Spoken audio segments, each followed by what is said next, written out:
I want to introduce our next speaker, Dr. Heather Schneider. She's the Senior Rare Plant Conservation Scientist at the Botanic Garden, and she's really built an amazing rare plant program and an amazing team, and she's going to tell you about it now.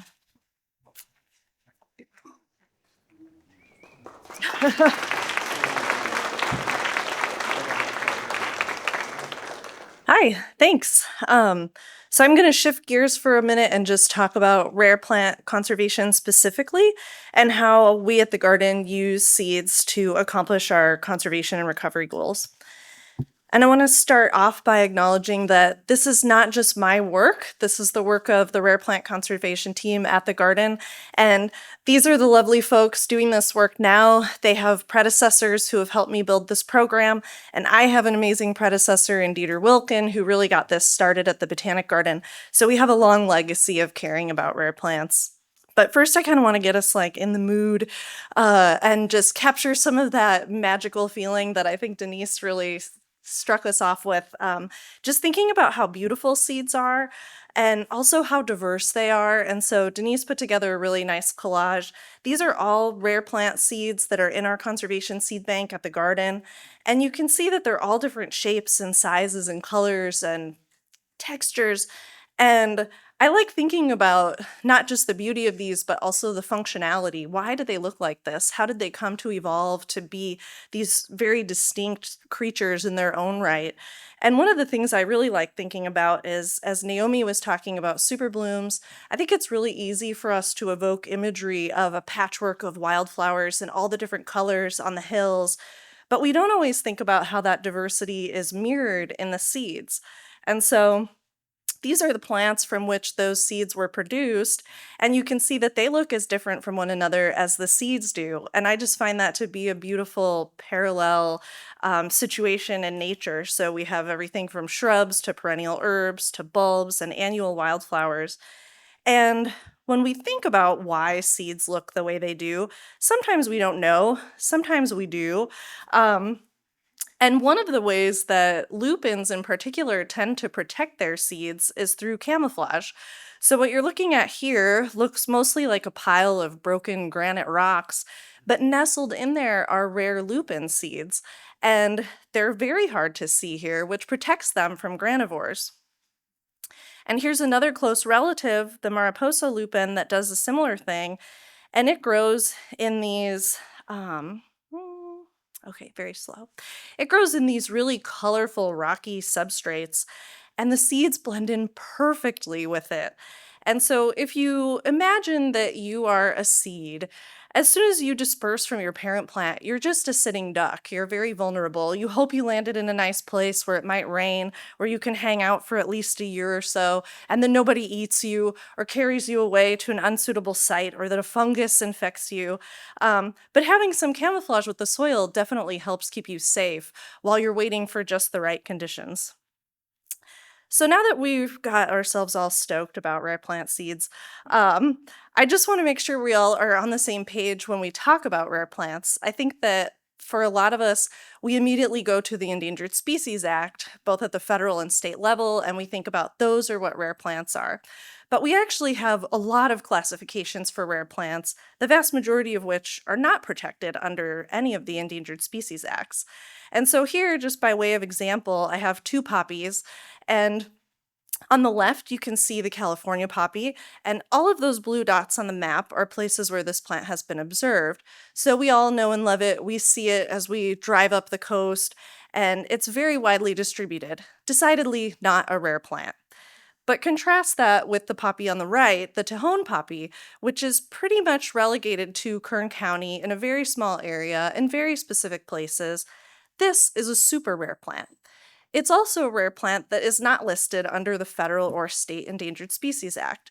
But thanks to the California Native Plant Society, we have a robust system for ranking rare plants in California called the California Rare Plant Inventory, and they assign things rare plant ranks.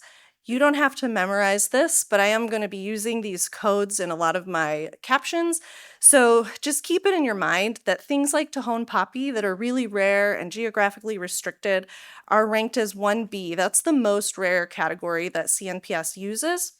And everything in that category actually qualifies. It meets the minimum criteria for being considered to be listed as endangered under the Federal or State Endangered Species Act. And then as you go through the less rare things, you get to the fours, which are still rare plants. They are not the California poppy, but they're a little bit less rare, and we're sort of watching them to make sure that they're not in decline. And when we think about conserving rare plants in California, we have to think about the scope of the challenge that we're facing. So we have more than 8,000 kinds of plants in California. As Naomi mentioned, more than 6,600 of those are native, so we're very lucky in that way. And more than a third of our native plants are considered rare. And so that's a fairly big job for us rare plant conservationists in California, just trying to make sure 2,500 different plants don't go extinct, no big deal. And what I want you to take away from this especially is you can see we have 180 plants on the federal endangered species list and 225 on the California endangered species list. And this is a lot of plants. This is more than most states have on those lists, but it is a teeny tiny fraction of the rare plants in California. And so we have a big job ahead of us. We have a lot of plants that don't really have adequate protection. So what do we do about that? Well, at the garden, today, I'm going to talk to you about how we use seeds to conserve and recover rare plants. And I'm going to sort of walk you through a series of projects that my team's been working on and how we use seeds in different ways to not only protect plants, but also to restore plants.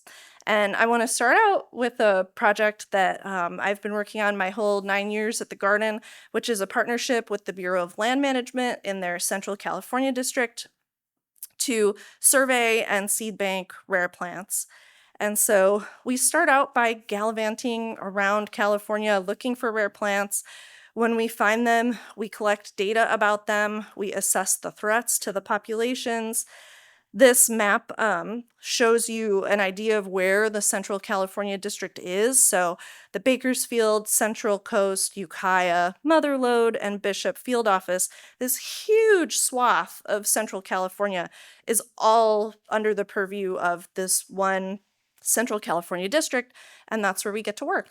So on this map, anything with a blue triangle is a place where we found and documented a rare plant population. The red X's are places where we visited a historically documented population but didn't find it.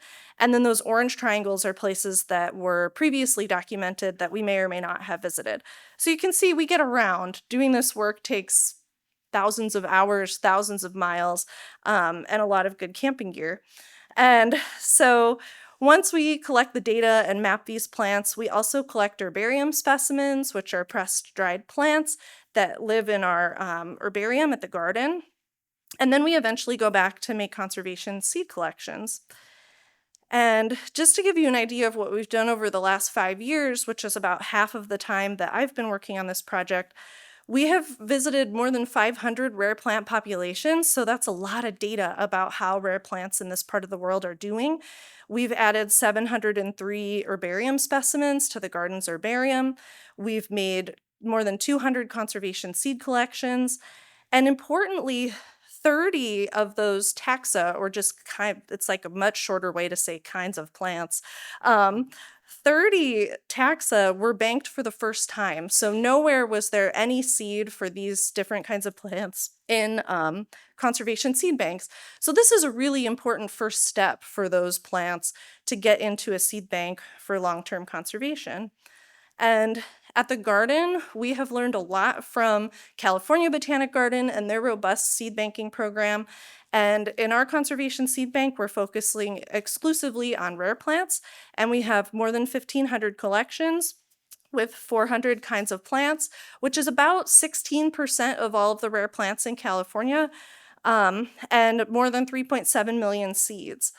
Because of our long history of working on the Channel Islands and our location on the coast, we do have a strong emphasis on island collections and plants from Central California. And although the seeds in our bank are primarily there as our insurance policy against extinction, they're there for long-term conservation, they're alive. Everybody here has talked about how seeds are alive, and I think that's so tangible to us, but it's easy to forget when you don't think about seeds every day, but I'm sure you all will now. And so it's imperative that we use the seeds in the freezer before they die. And we do that via research, restoration, and recovery. And we don't do this in a vacuum. We're not the only folks working on this.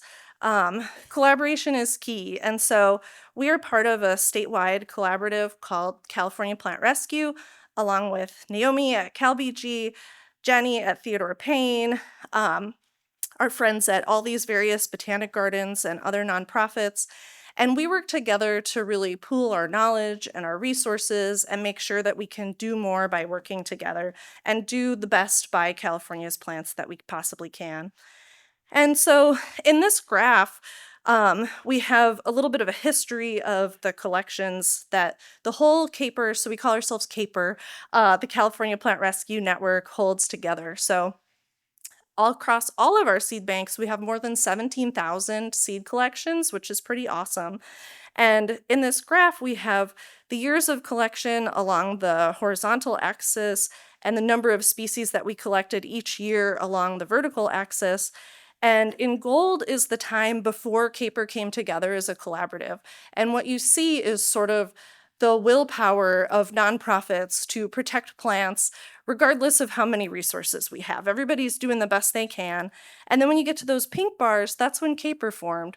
And you can see that just by virtue of working together, we started to collect more species each year because we were sharing information, we were setting priorities, and we were starting to think about how to fund ourselves a little bit better to do this job. And then you see the purple, and we just went bananas and really increased our efforts. And that is thanks to the California Biodiversity Initiative, which was a project that was started by Gavin Newsom's administration, and the state legislature gave $3 million to CAPER specifically, recognizing the expertise that we had in our state, with the goal of collecting 1,166 previously uncollected rare plants ranked at 1B, so those rarest of the rares. And that's a huge job, but we are 94% of the way there as of the end of last year. Thank you.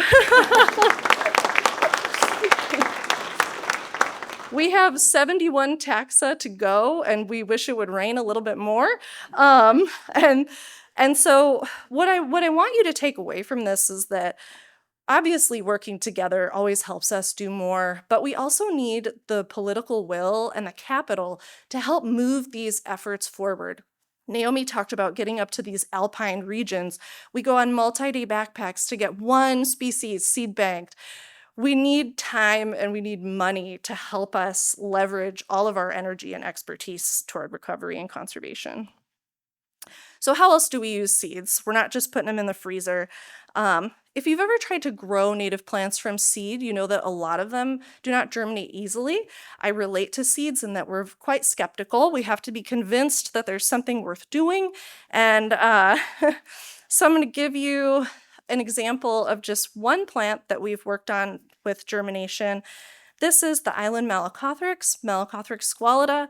It has been documented on both Anacapa and Santa Cruz Islands, but it has only been seen on Santa Cruz Island in recent memory. And so for all practical purposes, this plant exists in one place on Earth, in one population. And so our goal is to protect this, because you can imagine that if you are just one plant in one place, you're quite vulnerable to anything that goes wrong in that location. And so our goal was to get seeds into the seed bank, but also to learn how to grow those seeds so that we could make more seeds to try to make more populations and create some redundancy and protection for this plant in the wild. And I don't want you to be alarmed by this graph, which is very busy, but basically what I want to show you here is that we conducted a germination study. So we compared germination of seeds to which we did nothing, which is these control seeds on the far left corner of the graph, to seeds that we gave various kinds of treatments. These included physical treatments to disrupt the seed coat, which is usually a fairly impermeable membrane that if we break it, it really helps the seed take a drink and get going. And then sometimes we also used a cold treatment. So this is to mimic a cold winter and see if that kind of kickstarts. We sort of trick the seeds. Remember, they're skeptical. We're like, hey, it's been a good winter, and then they might germinate. So the important takeaway from this graph is circled in yellow, which is that those two bars with D's on them have about 100% germination. And this was amazing because when we were germinating seeds with no treatment, we were getting very low germination. And the commonality between our two best performing treatments was the cold treatment and nicking, which is using a razor blade to cut off part of the seed coat so that that seed can take a good drink.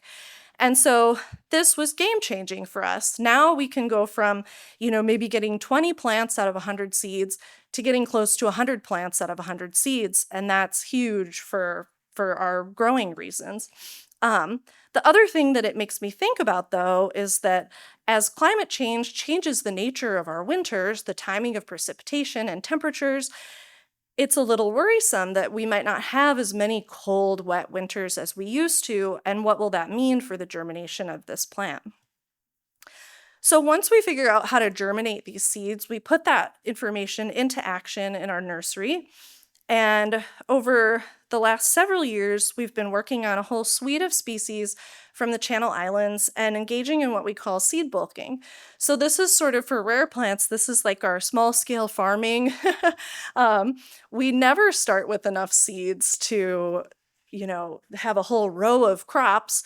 So instead, we grow them in pots and flats. We do hand pollinations or sometimes employ the efforts of bottle flies who might randomly help us pollinate things. And it's a lot of effort, but over the last probably 6 years or so, we've produced more than 800,000 seeds of these federally listed plants in the garden's nursery. And this is huge because, as Peggy talked about, we need a lot of seed to restore our wildlands. And that's true whether you're a rare plant or a common plant. It's just particularly hard to get a lot of seeds of rare plants. So now that we've made all these seeds in the nursery, we're taking them back out into the wild and trying to put plants back on the landscape, both in places where they naturally occur and then in also places that we think they could potentially grow, trying to create some redundancy. So here you see us on Santa Cruz Island. We have some garden staff along with John Knapp from the Nature Conservancy, who's our partner out there, and we're seeding Santa Cruz Island Dudleya into some small experimental plots. This plant is an awesome success story. This was just removed from the federal endangered species list in the last year or so. And so success can happen, but we always have to keep working. We have to keep trying to push the needle. And a recent project that we're just getting started out at Vandenberg Space Force Base is focused on Gamble's watercress. So this is a federally endangered plant that, as Denise mentioned at the start when she showed the picture of the seed, it only grows in one genetically pure population in the world. So again, very isolated, very vulnerable, and we're trying to create some redundancy on the landscape. So over the last several years, my field partner Sean and I have been hacking through just head-high poison oak, trying to get to this population, to survey it. We've made conservation seed collections. We have grown plants for experimental plantings at a U.S. Fish and Wildlife Refuge. And most recently, we have been setting up seeding plots in wetlands that are nearby where this naturally occurs. And in this case, we're using wild collected seed that we collected from the native population, and we're just moving it over into these wetlands where we think it could survive. So we are trying to create some redundancy. We're doing this at a really small scale to start. Number one, because we don't have a lot of seed. Number two, because we just want to get a little proof of concept before we try to scale up. So you can see Manny from the Rare Plant team here putting nasturtium seeds into this plot. We did this just in December, and we're going back monthly for the next several months to monitor. In the January monitoring visit, they did see some of those early seed leaves, but it was too soon to tell for sure if they were Gamble's watercress. So we're hoping to go back out next week and see if we can identify some plants. Our goal is to hopefully get seed germination and then survival to reproductive stage so that we can see if we can create self-sustaining populations here. But so I hope that you can see how all of this kind of feeds together into, protecting first, then doing the research to figure out what we need to do and how to do it, and then putting that into action. And I just want to end with this reminder of the more that we appreciate and understand seeds, the more that we can do rare plant conservation and recovery effectively. And I'm happy to take any questions.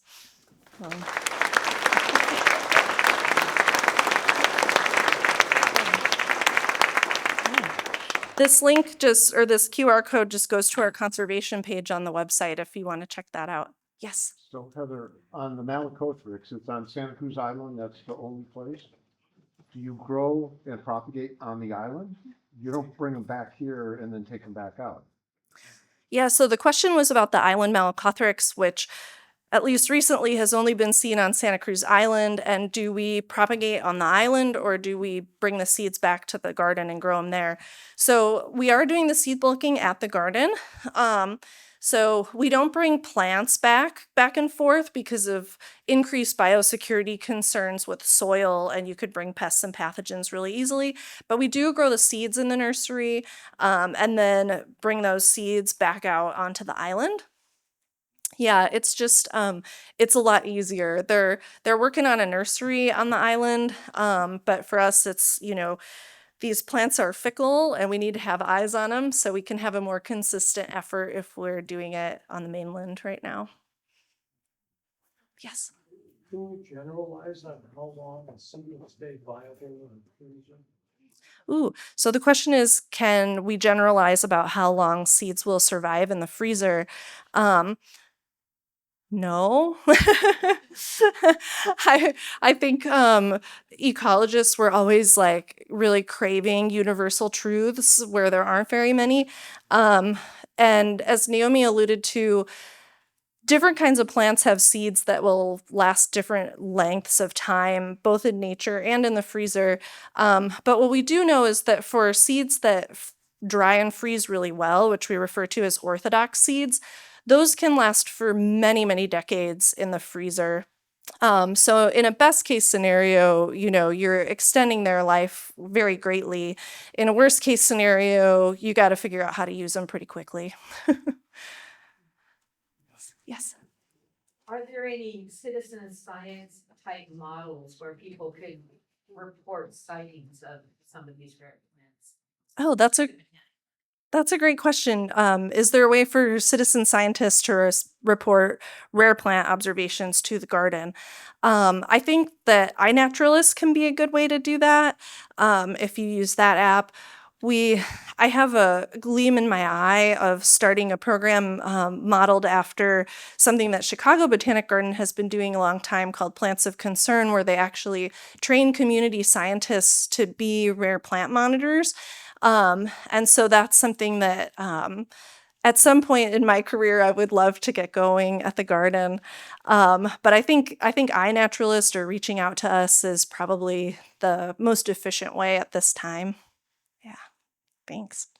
Yes, ma'am.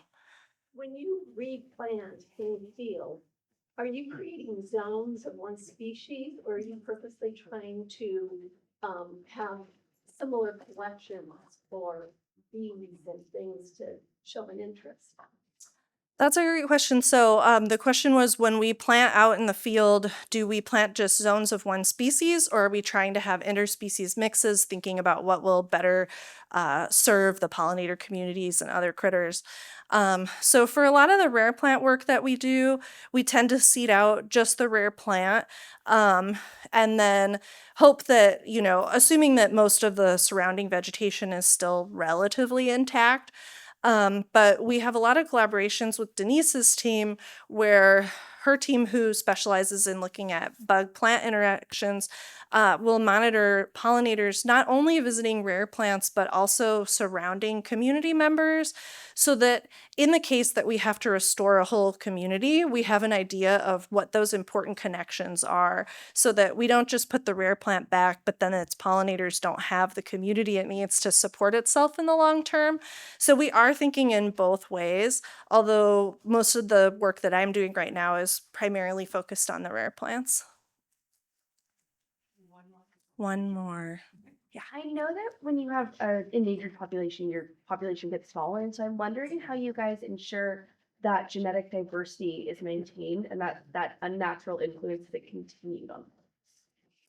So the question was, endangered plant populations are usually already small. How do we make sure we're maintaining genetic diversity in our conservation work? This is something that we worry about a lot, is how to maintain the genetic diversity in nature. And so when we think about conservation seed banking, Peggy mentioned that for common plants, they're collecting no more than 20% of available seed. When we're working with rare plants, we're doing 5 to 10% of available seed.